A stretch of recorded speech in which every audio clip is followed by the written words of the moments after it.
صلو علی الحبیب صلی اللہ تعالی علی محمد صلی اللہ علیہ وسلم۔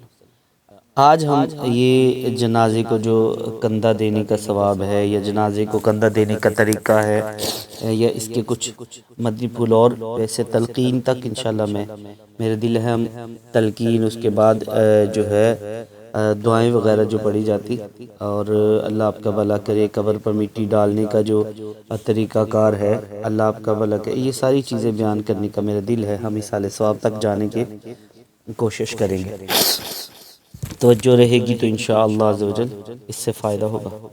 جی، جنازہ دینے کو جو ہم جنازے کو کندھا ہم دیتے ہیں، اس کا ثواب یہ سماعت فرما لیجیے۔ اور جب بھی آپ نے جنازے میں جانا ہو تو نیت پہلے اگر آپ اللہ رسول کی رضا کے لیے ثواب کی نیت سے کریں گے تو پھر اجر ملے گا، اور اگر آپ صرف اور صرف اسی لیے جائیں گے کہ یار وہاں جائیں گے تو ان کو پتہ چل جائے کہ صاحب تشریف لے کے آئے تھے، تو یہ مناسب نہیں ہے۔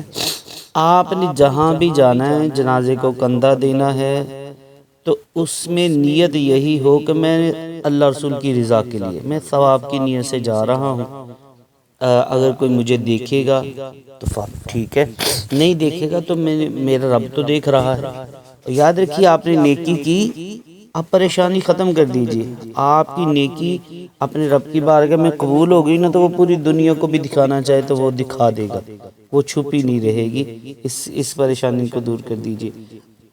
تو آپ سے کوئی پوچھے جنازے کو کندھا دینے کا کوئی ثواب، اسے کہ ہاں جناب کندھا دینے کا بڑا ثواب ہے، بلکہ چنانچہ سرکار دو عالم صلی اللہ علیہ وسلم کی یعنی کہ مروی ہے کہ پیارے آقا صلی اللہ علیہ وسلم کا جو حدیث پاک یہ روایت کا مفہوم عرض کروں کہ جو جنازے کو کی چارپائی کے چاروں پاؤں کو کندھا دے تو اسے اس کے 40 کبیرہ گناہ مٹا دیے جاتے، جو 40 بڑے گناہ اس کے ہوتے نا تو وہ مٹا دیے جاتے ایک روایت کے مطابق۔ اور سرکار دو عالم صلی اللہ علیہ وسلم نے بھی جنازے کو کندھا دیا ہے، یہ یعنی کہ کہہ لیجئے سنت بھی ہے۔ سرکار دو عالم صلی اللہ علیہ وسلم نے حضرت سعد بن معاذ رضی اللہ تعالیٰ عنہ کے جنازے کو کندھا بھی دیا ہے پیارے آقا صلی اللہ علیہ وسلم نے۔ تو یہ کندھا دینا جو ہے یہ ثواب کا کام ہے۔ کندھا یعنی کہ جب جنازے کو دیں گے تو اس کا بڑا اجر ملے گا۔ کندھا دینے کا طریقہ بھی سن لیجئے۔ جنازے کو کندھا دینے میں یہ باتیں سنت ہیں کہ 4 شخص جنازہ اٹھائیں، ایک پایا ایک شخص لے، اور اگر صرف 2 شخصوں نے جنازہ اٹھایا، ایک سر سرے اور ایک پائنتی، تو بلا ضرورت مکروہ ہے، جان بوجھ کر ایسا نہیں کرنا چاہیے۔ اور ضرورت سے ہو، مثلا جگہ تنگ ہے تو حرج نہیں ہے، بغیر کسی شرعی عذر کے 2 بندوں کو نہیں اٹھانا چاہیے، سنت یہی ہے کہ 4 شخص اٹھائے۔ اور یہ کے بعد دیگرے چاروں پاؤں کو کندھا دے اور ہر بار 10-10 قدم چلے۔ یہ اکثر یہ اعلان آپ سنتے ہوں گے کہ دو قدم چل کے بھی دے جاؤ، نہیں، مناسب نہیں۔ میں اکثر کئی جگہ اعلان کرتا ہوں کہ 10-10 قدم چلیے، 10-10 قدم۔ پہلے سیدھے سرانے کی طرف کندھا دے، پھر سیدھی پائنتی یعنی سیدھے پاؤں کی طرف، اور پھر الٹے سرانے، پھر الٹی پائنتی کی طرف، اور 10-10 قدم چلے تو کل 40 قدم ہوئے۔ اور بعد لوگ جنازے کے جلوس میں اعلان کرتے کہ 2-2 قدم چلو۔ ان کو چاہیے کہ اس طرح اعلان کریں کہ ہر پائے کو کندھے پر لیے 10-10 قدم چلے۔ تو یہ یعنی کہ جو 40 قدم چلنے کی جو ہم نے روایت جو سنی ہے کہ پیارے آقا صلی اللہ علیہ وسلم، یا روایت کا مفہوم ہے کہ جو 4 پاؤں کو کندھا دے اور 40 قدم چلے تو اس کے 40 کبیرہ گناہ معاف ہو جاتے ہیں۔ تو یہ روایت سے بھی ہمیں فائدہ مل سکتا ہے۔ تو اللہ آپ کا بھلا کرے۔ جنازہ جو ہے کئی لوگ جوتا پہن کر پڑھتے ہیں، تو اس کے لیے بھی سن لیجئے کہ اگر جوتا پہن کر نماز جنازہ پڑھے تو جوتے اور زمین دونوں کا پاک ہونا یہ ضروری ہے، اور جوتا اتار کر اس پر کھڑے ہو کر پڑھے تو جوتے کے تلے اور زمین کا پاک ہونا ضروری ہے۔ تو میں اکثر عرض کرتا ہوں کہ یہاں شفقت فرمائی جائے، کچھ نہیں ہوتا، تھوڑی دیر پاؤں اگر گندی ہو بھی گئے تو کئی بار ایسا ہو جاتا ہے، تو جوتی اتار کر زمین کا پاک ہونا شرط ہے، زمین پر یعنی کہ کھڑے ہو کے ہی جنازہ پڑھا جائے، کیونکہ جنازہ گاہ میں اکثر جگہ پاک ہی ہوتی ہے، اور اس کے اوپر کھڑا ہوا جائے، اس کے بعد پھر چپل پہن لی جائے۔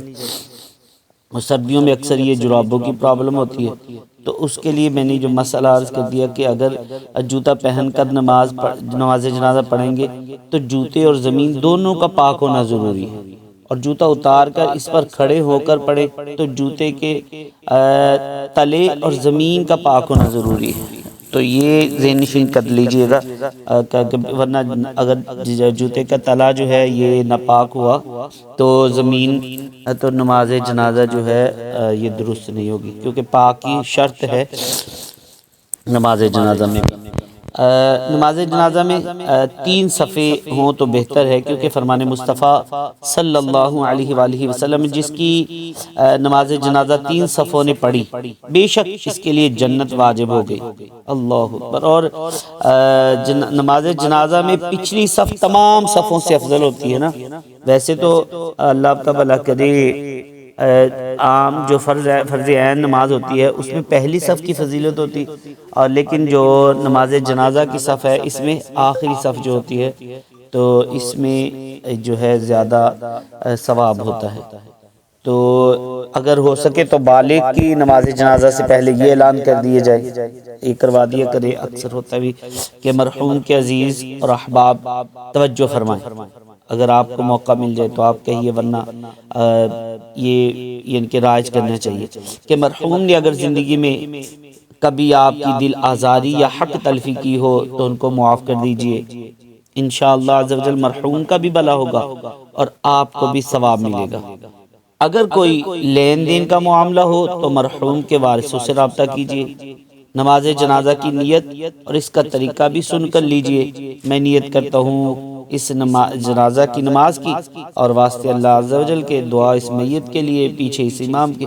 اگر یہ الفاظ یاد نہ ہوں تو حرج نہیں، آپ کے دل میں یہ نیت ہونی ضروری ہے کہ میں اس میت کی نماز جنازہ پڑھ رہا ہوں۔ جب امام صاحب اللہ اکبر کہیں تو کانوں تک ہاتھ اٹھائیے، اٹھانے کے بعد اللہ اکبر کہتے ہوئے فوراً حسب معمول ناف کے نیچے باندھ لیجئے اور ثنا پڑھیے۔ اور دوسری بات، امام صاحب اللہ اکبر کہیں تو آپ بغیر ہاتھ اٹھائے اللہ اکبر کہیے، پھر نماز والا درود شریف درود ابراہیم پڑھیے، اور تیسری بار امام صاحب اللہ اکبر کہیں تو آپ بغیر ہاتھ اٹھائے اللہ اکبر کہیے اور بالغ کی جو جنازہ کی دعا پڑھیے۔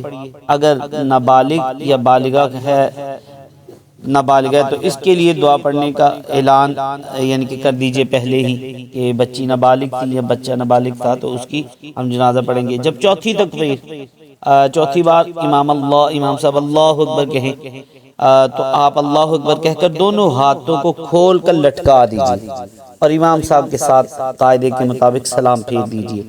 اکثر ہوتا یہ ہے کہ چوتھی تکبیر کے بعد پہلے ایک ہاتھ کو لٹکا دیا جاتا ہے، اس کے بعد پھر دوسرے ہاتھ کو لٹکا دیا جاتا ہے، اور کئی لوگ دونوں ہاتھ باندھے ہوتے ہیں اور سلام پھیرتے ہیں۔ صحیح طریقہ کار دوبارہ میں عرض کر رہا ہوں کہ دونوں جب امام چوتھی تکبیر کہہ دے تو اب آپ نے دونوں ہاتھ چھوڑ دینے ہیں، اب پہلے سیدھی طرف سلام پھیرنا ہے پھر الٹی طرف سلام پھیرنا ہے۔